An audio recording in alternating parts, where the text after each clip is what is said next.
sesuai topik hari ini yaitu berat badan susut pada diabetes C, kita mulai dengan pertanyaan yang pertama, yaitu apa sih dok sebenarnya yang menyebabkan seseorang yang terkena diabetes berat badan itu turun drastis dok? Ya, penurunan berat badan drastis pada diabetes ya. Ya, jadi harus kita ketahui dulu sebelumnya bahwa pada diabetes ini masalah utamanya adalah pada insulinnya ya. Mungkin para penderita diabetes atau peserta ya yang hadir pada IG Live saat ini udah pernah mendengar apa yang dinamakan dengan insulin. Jadi insulin itu kan memang merupakan suatu hormon ya yang dibutuhkan tubuh untuk memanfaatkan gula ya atau karbohidrat yang masuk ke dalam tubuh kita dan dipecah menjadi gula untuk dirubah menjadi energi ya. Jadi digunakan sebagai energi oleh sel-sel tubuh kita. Nah, pada orang normal tuh insulin yang dihasilkan oleh tubuh dan juga fungsinya itu cukup untuk mengubah gula ini menjadi energi dengan baik. Tapi pada penderita diabetes ya, tubuh itu menghasilkan insulin dalam jumlah yang kurang, tidak cukup gitu.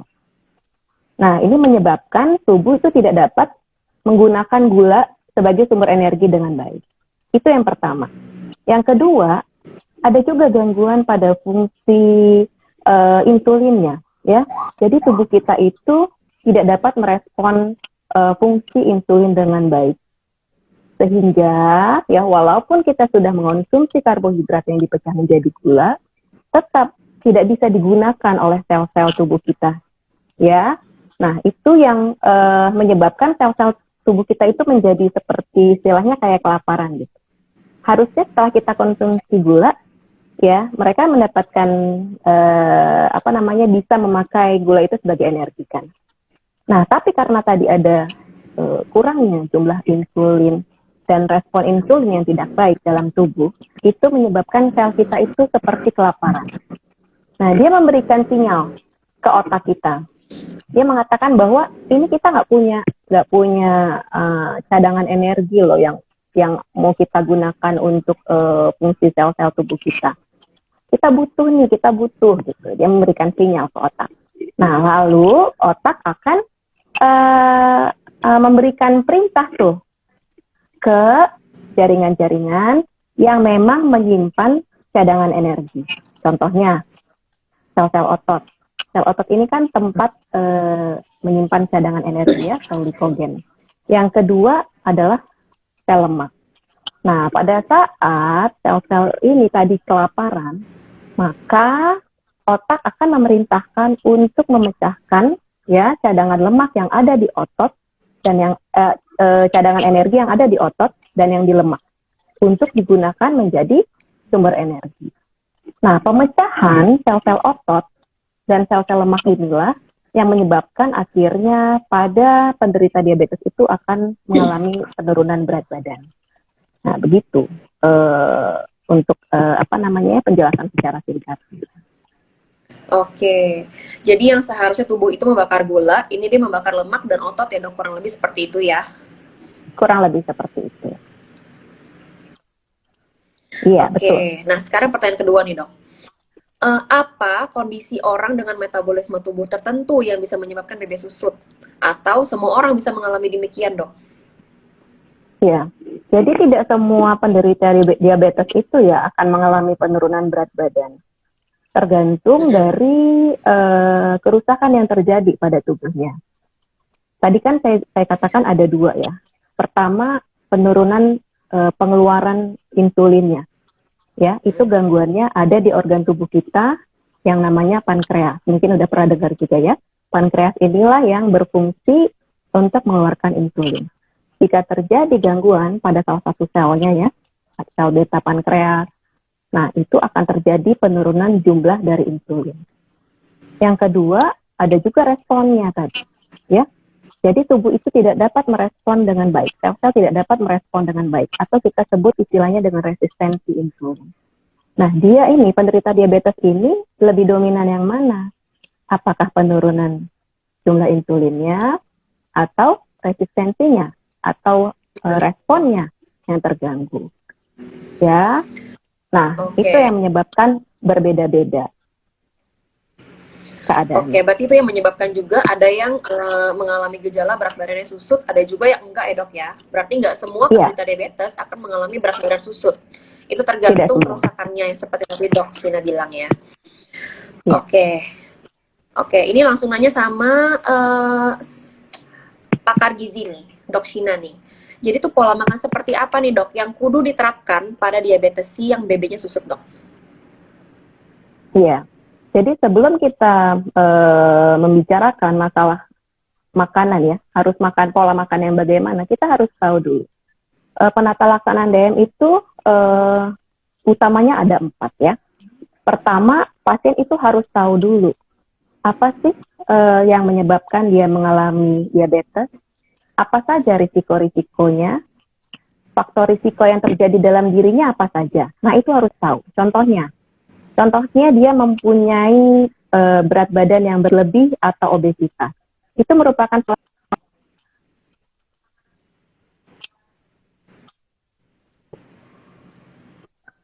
harus dirubah, ya. Terus kita perbaiki, ya. Yang kedua, perencanaan makan, ya. Harus apa saja makanannya, komposisinya bagaimana, dan jumlahnya berapa. Lalu latihan fisik, dan terakhir adalah obat-obatan yang nantinya harus kontrol ya ke dokter spesialis penyakit dalam. Nah, itu harus kita ketahui dulu bahwa 4 itu penting. Nah, yang mau kita bahas di sini adalah mengenai perencanaan makan. Jadi ini hanya salah satu dari 4 ya. Jadi bukan hanya perencanaan makan saja, tetapi yang lainnya juga harus kita perbaiki. Oke. Tadi pertanyaannya adalah perencanaan makan yang bagaimana, ya. Betul. Jadi untuk para penderita diabetes ini harus diberikan yang namanya terapi medik gizi atau terapi nutrisi medik. Jadi jika kita mengalami diabetes atau para peserta IG Live pada malam hari ini ya sudah mengetahui dirinya mengalami diabetes, harus segera konsultasi ke ahli gizi ya atau dokter spesialis gizi untuk nutrisi yang dirinya. Yang pertama kita harus mengetahui status nutrisinya dulu. Dia tergolong dalam berat badan yang bagaimana? Apakah normal, berlebih, obesitas, atau berat badan kurang tadi akibat berat badan susut ya. Nah, kondisi status nutrisi yang berbeda-beda ini berbeda pula pemberian makanannya. Yang pertama kita hitung pastinya adalah kebutuhan energinya berapa. Nah, ini harus dihitung berdasarkan jenis kelamin, usia, tinggi badan, berat badan, dan penyakit-penyakit yang sudah menyertainya. Ya, jadi kan ada beberapa komplikasi ya pada diabetes ya. Nah, itu harus diketahui dulu. Ya, nanti akan dihitung berapa sih sebenarnya kebutuhan energinya. Jadi tidak boleh terlalu kurang, ya, tidak boleh terlalu sedikit, tidak boleh juga terlalu banyak. Ya, jadi harus sesuai dengan kebutuhannya. Utamanya kita itu akan memberikan ya, kebutuhan energinya, maka kita menjadwalkan jam-jam makannya. Biasanya kita memberikan 6 kali makan per hari. 3 kali makan pokok, ya, itu makan pagi, makan siang, dan makan malam. Itu makan utama ya, makan besar. Dan 3 kali selingan. Selingan pagi, selingan sore, dan selingan malam atau sering kita sebut late night snack. Jadi dia itu diberikannya malam sebelum tidur. Ya. Nah, persentasenya itu kita bagi. Makan pagi sekitar 20%, makan siang sekitar 30%, makan sore sekitar 25%, ya. Lalu selingannya juga dibagi menjadi 3 porsi. Biasanya begitu. Ya, itu jadwalnya. Lalu komposisinya atau jenisnya. Nah, itu juga harus diperhatikan. Banyak sekali penderita diabetes itu yang takut banget yang namanya karbohidrat. Ya, jadi beberapa pasien saya itu waktu konsul bilangnya, saya nggak makan karbohidrat sama sekali dok, kan gulanya tinggi gitu. Jadi nggak makan nasi, nggak mau makan karbohidrat sama sekali. Ya, nah itu salah sebenarnya. Jadi komposisi makanan pada penderita diabetes itu tetap harus menerapkan pola gizi diet seimbang ya, pola diet seimbang. Yang komponennya terdiri dari karbohidrat, ya, protein, lalu ada lemak, ya, buah-buah dan sayuran. Nah, itu harus terpenuhi semuanya, tidak ada yang boleh dihilangkan gitu. Namun persentasenya yang kita atur pada pasien diabetes, begitu. I see. Berarti persentase simple sebuah makronutrisi itu ada nggak sih dok acuannya gitu? Kayak lemak tuh harus berapa persen normalnya, karbohidrat itu harus berapa persen, proteinnya harus berapa persen gitu. Apakah ada patokan umumnya atau benar-benar berbeda sih setiap individu dok? Iya, patokan umumnya sudah ada, rekomendasinya sudah ada dari Perkemi ya.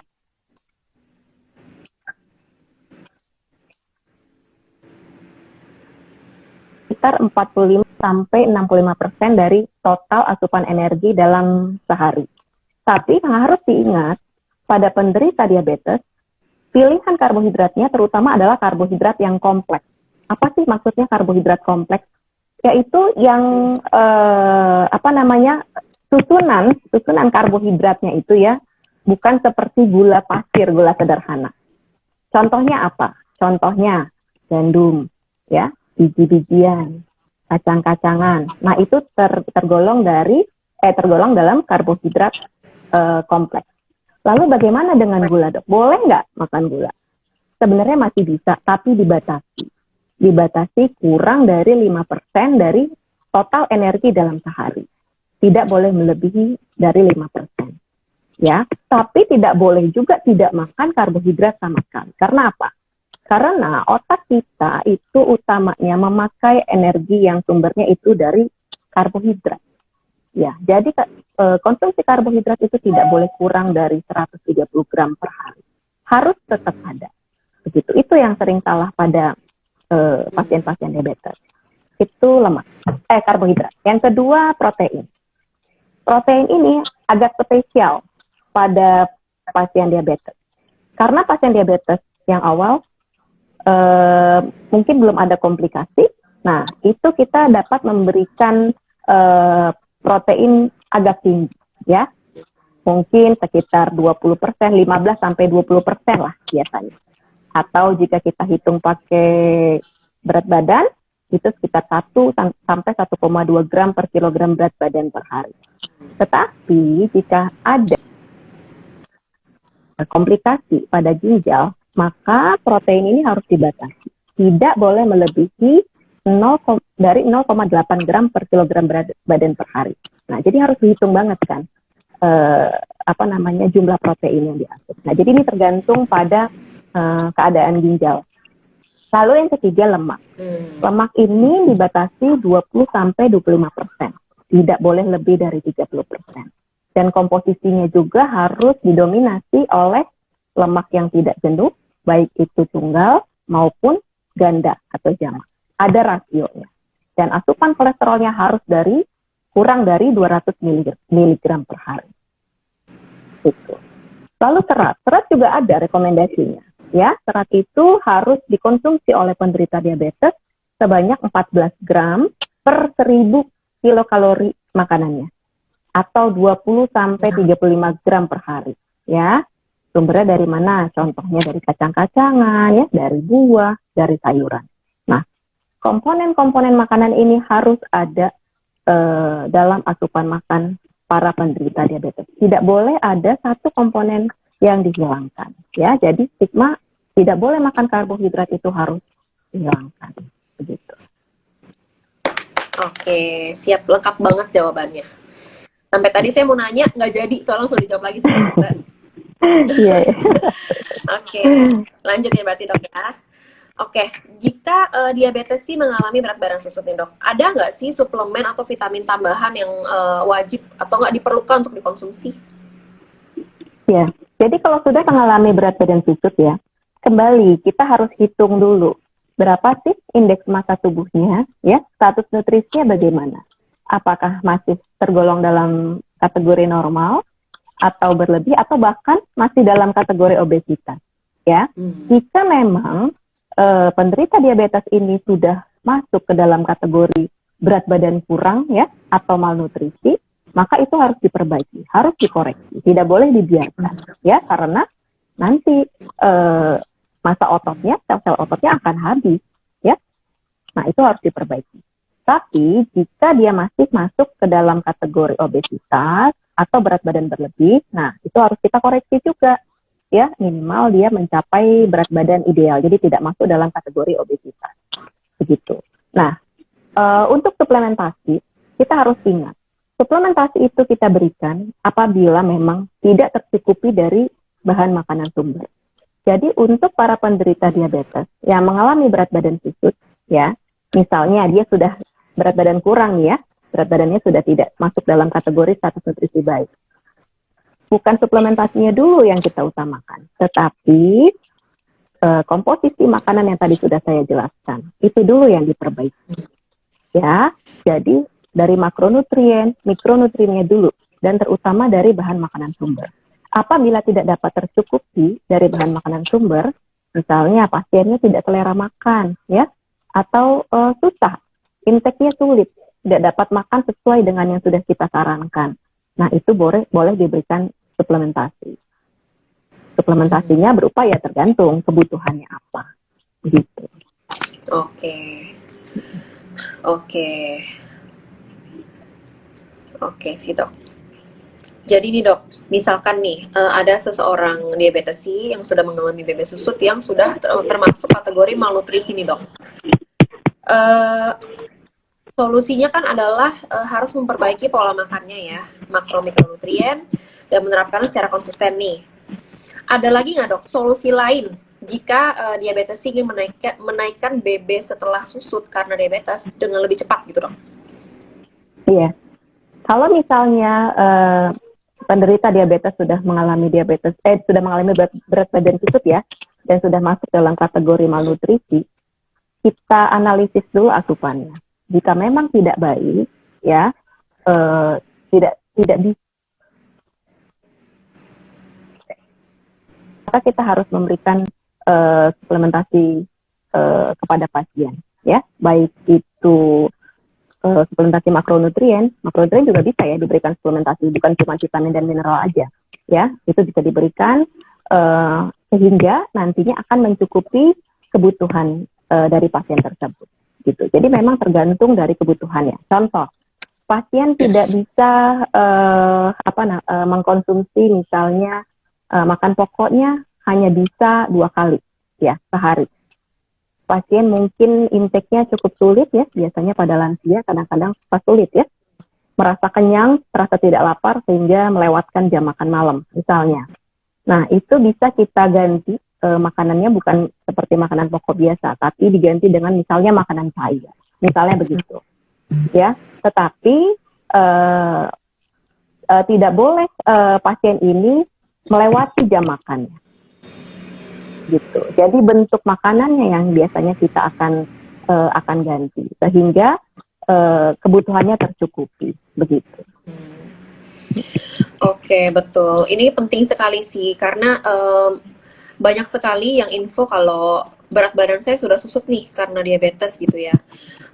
Saya juga jadinya pengen makan banyak tapi takut serba salah gitu, takut makan semakin saya makan banyak gula darahnya juga nanti akan semakin tinggi gitu. Kalau nggak berarti saya harus makan nasi yang lebih banyak gitu, kalau nggak nanti saya harus makan sesuatu lah diakal-akalin biar lebih cepat gitu sih, Dok ya. Oke. Ya, Ini ya itu sebenarnya untuk pertanyaan sih. ya itu paradigma yang salah ya. Jadi misalnya dia takut kadar gulanya naik sehingga tidak makan sama sekali ya, atau jadi banyak makan karena berat badannya susut tapi pilihan makanannya tidak baik. Nah, itu yang harus kita perbaiki ya. Edukasi seperti itu yang pasien itu harus tahu. Jika berat badannya susut, itu dia sebenarnya harus makannya seberapa banyak dan komposisi makanannya harus apa saja. Atau misalnya berat badannya itu sudah susut nih ya, ingin menaikkan berat badan. Bukan berarti boleh makan segala macam agar berat badannya kembali naik lagi. Tetap harus diatur tuh pola makannya dan komposisi makanannya. Sehingga berat badan naik, kadar gula darahnya juga tidak ikutan naik gitu. Nah, itu yang harus diberitahu kepada pasien. Oke, siap. sangat informatif dan menjawab semua pertanyaannya. Sebenarnya masih ada dok beberapa pertanyaan lagi, tapi udah dijawab dari pertanyaannya sebelum-sebelumnya. Oke, kita langsung masuk ke sesi menjawab 3 pertanyaan terbaik ya dok ya. Oke, saya langsung pilih. Pertanyaan pertama ada dari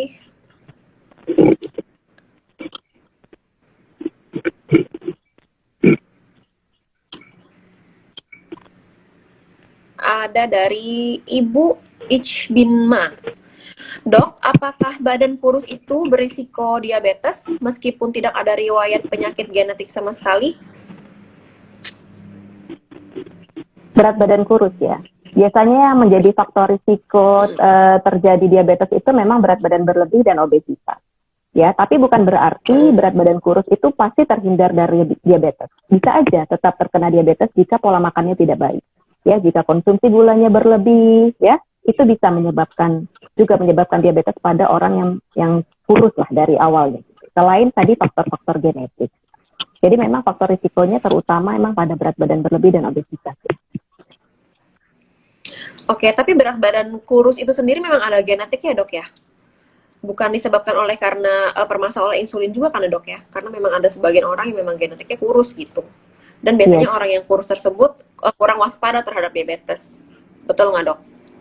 Iya, jadi maksudnya berat badan kurus dari awal kan ya, bukan karena diabetes ya? Betul.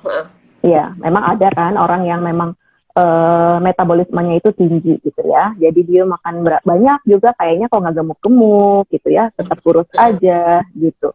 Tapi ini berbeda ya konteksnya dengan pasien diabetes yang mengalami penyusutan berat badan. Kalau pasien diabetes itu biasanya awalnya dia gemuk, ya berat badannya berlebih atau obesitas. Nah karena terkena diabetes baru berat badannya susut dan menjadi berat badan kurang atau kurus. Ya, berbeda dengan orang yang memang bawaannya tadinya kurus. Tapi bukan berarti ya berat badan kurus itu terhindar, tidak akan kena gitu dari diabetes. Kalau pola makannya tidak baik ya, tetap saja bisa beresiko terkena diabetes. Oke, clear. Sekarang pertanyaan kedua ya dok. Dari Ibu Dani 77. Dok, aku kebetulan lapar terus-terusan. Ini badan gak gemuk-gemuk. Apa tanda-tanda diabetes ya? Iya. Ibu sudah pernah belum cek kadar gula darahnya? Jadi misalnya kita sudah berusia di atas 30 tahun ya. Itu sudah wajib menurut saya untuk melakukan medical check up rutin. Ya, meliputi salah satunya adalah kadar gula darah. Gula darah puasa, 2 jam PP, atau gula darah sewaktu lah hanya untuk screening. Ya. Nah, apakah pernah terdeteksi gitu ya dari hasil pemeriksaan medical check up itu kadar gula darahnya tinggi atau ambang batas tinggi gitu. Nah, kalau misalnya memang sudah pernah, lalu ibu mengalami keluhan lapar melulu ya, terus sudah makan banyak tapi berat badan tidak naik-naik atau bahkan cenderung turun, maka bisa saja itu sudah terkena diabetes. Karena pada pasien diabetes ini ada gejala khas ya. Gejala khasnya itu yang pertama dia itu sering lapar ya. Karena sering lapar akhirnya menyebabkan banyak makan ya. Lalu yang kedua sering haus dan sering buang air kecil. Itu adalah gejala klasik dari diabetes. Nah, jika sudah pernah ya dicek nih kadar gula darahnya, kadang-kadang kita suka iseng ya, screening, cek gula darah sewaktu. Lebih misalnya dari 200, 300 gitu. Nah, lalu diikuti dengan gejala-gejala tadi, gejala khas yang tadi saya katakan, kemungkinan bisa saja itu sudah terjadi diabetes. Nah, kalau misalnya sudah seperti itu, harus dicek kembali kadar gula darahnya, ya harus periksa ke dokter spesialis penyakit dalam. Apakah benar ibu menderita diabetes atau tidak? Gitu. Karena rasa lapar itu berbeda ya. Ada yang lapar karena memang belum makan, ya wajar dong kalau misal kita ngerasa lapar gitu. Kalau misalnya memang makannya kurang atau belum makan. Tapi laparnya pada diabetes ini berbeda. Laparnya itu karena tadi yang saya bilang ada gangguan fungsi insulin atau penurunan dari pengeluaran jumlah insulin yang menyebabkan sel-selnya lapar dan mengirimkan sinyal ke otak bahwa kurang makannya, kurang energinya. Nah, itu yang menyebabkan kita bawaannya jadi lapar melulu dan jadinya banyak makan. Tapi berat badan nggak naik-naik, malah turun terus. Nah, itu perbedaannya antara lapar biasa ya sama lapar pada penderita diabetes. Nah, jadi harus periksa Bu kalau misalnya udah ada gejala-gejala seperti itu. Gitu. Oke. Next, pertanyaan selanjutnya ada dari Ibu Rahmau Mukonita. Dok, kalau makan roti gimana ya dok? Ini mungkin maksudnya lebih jika mengganti nasi mungkin dengan roti. Kan tadi kan dokter bilang karbohidrat kompleks ya. Nah, roti ini termasuk karbohidrat kompleks nggak sih dok? Kalau misalkan rotinya roti gandum. Ini jadi saya perpanjang pertanyaannya. Ya sih, dok kalau makan roti gimana ya? Aman atau tidak gitu? Iya, sebenarnya makan roti masih boleh ya. Tapi memang lebih baik roti gandum ya. Karena selain indeks glikemiknya juga lebih rendah, roti gandum pastinya mengandung banyak serat ya, sehingga baik untuk penderita diabetes. Tadi kan sudah saya katakan bahwa untuk penderita diabetes itu asupan seratnya harus sekitar 20 sampai 10 gram 10 gram per 14 gram per 1000 kilokalori. Jadi kebalik-balik. Ya, sekitar 20 graman ya. Nah, itu harus dipastikan bahwa para penyandang diabetes ini memang mengkonsumsi cukup serat. Jadi saya katakan memang pasti lebih baik mengkonsumsi roti gandum gitu. Oke, mungkin juga roti gandumnya roti gandum polos ya dok ya, bukan roti gandum isi coklat gitu. Kalau nggak roti gandum isi srikaya itu kan juga kan banyak gulanya juga ya. Iya. Jadi memang itu penting. Jadi kadang-kadang makan roti, tapi udah roti gandum gitu. Terus isiannya pakai apa? Isiannya pakai selai coklat, ya selai kacang gitu. Nah itu yang salah gitu. Roti gandumnya sih udah benar, isiannya yang salah gitu. Iya betul. Oke, ini informatif sekali dok. Intinya sih kalau secara summary dari saya, jika ingin menaikkan berat badan susut, pastinya benahi dulu dari pola makan. Ketika gula darahnya sudah teratasi, nanti berat badan akan perlahan kembali normal. Betul nggak dok? Seperti itu konklusinya. Iya, tapi tetap ya harus dikontrol ya kadar gula darahnya dan juga rutin memeriksakan ya kadar gula darahnya dan rutin untuk minum obat gitu. Oke, disarankan untuk rutin cek gula darahnya itu berapa lama sekali kalau dari dokter biasanya menganjurkan? Biasanya 1 bulan sekali ya. 1 bulan sekali ya dicek lagi kadar gula darah puasanya, gula darah 2 jam PP-nya sama HbA1c biasanya kita cek. Tuh. Oke, mudah-mudahan Bapak dan Ibu teman Sehat and Ganik pada malam hari ini cukup terbantu dengan Dok Shina mengedukasi tentang berat badan susut diabetes sih. Oke, Dok. Terima kasih banyak Dok udah bersedia untuk mengisi acara live di Ganik Dok. Mudah-mudahan nanti kita di lain kesempatan bisa bertemu kembali Dok ya. Baik ya. Terima kasih juga sudah menonton acara live malam ini. Ya. Mudah-mudahan bisa ketemu lagi sama Dok Shina di sini. Thank you, Dok. Iya, terima kasih. Thank you.